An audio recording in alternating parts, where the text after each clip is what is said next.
Big changes may be coming to Florida energy customers who are looking to pull the plug on existing practices. Here to explain is this hour's newsmaker, State Senator Jack Latvala, a Republican representing parts of Pinellas County in the Tampa Bay area. He is chair of the Appropriations Subcommittee on Transportation, Tourism, Economic Development. Sir, good to have you here.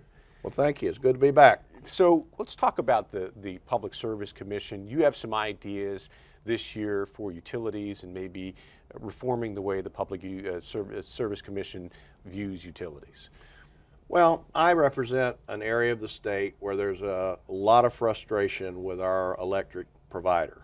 I represent an area that's covered by Duke Energy. They've had a lot of issues. Since they were purchased, our in-state company was purchased by a North Carolina company. And I don't think that their regard for their consumers is what it should be.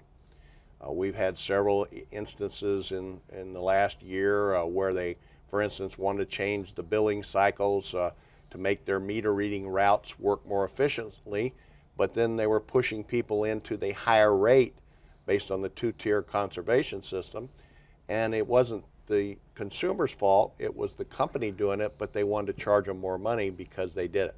Well, we backed them down on that, but there's nothing that would prevent them in the statutes from doing that again.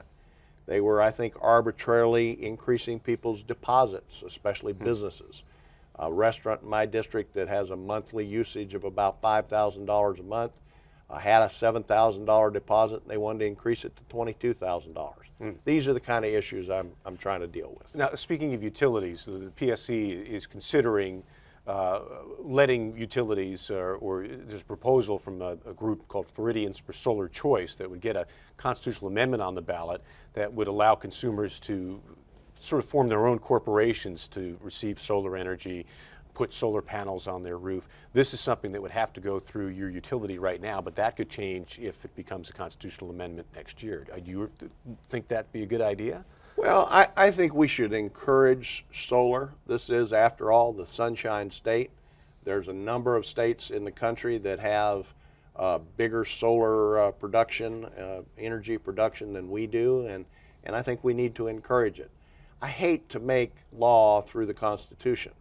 I think, though, that amendment stems from the frustration that a lot of consumers have with the way the Public Service Commission has operated.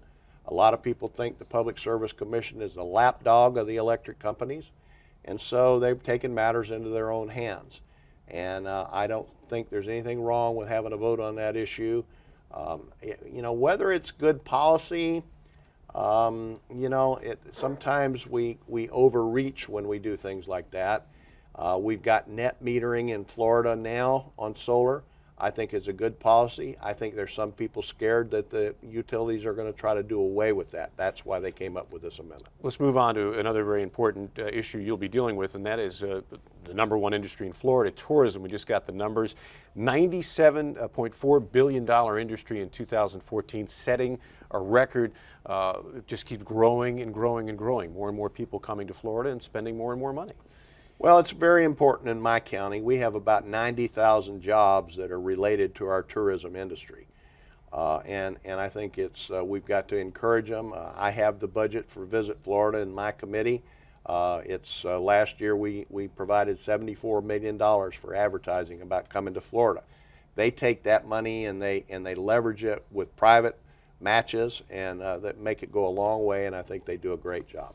So this is an issue. Visit Florida is the tourism arm for the state of Florida. They're the ones trying to get out the message to come to Florida. They want a little bit more money this year, and you guys are trying to figure out how much more you want to give them.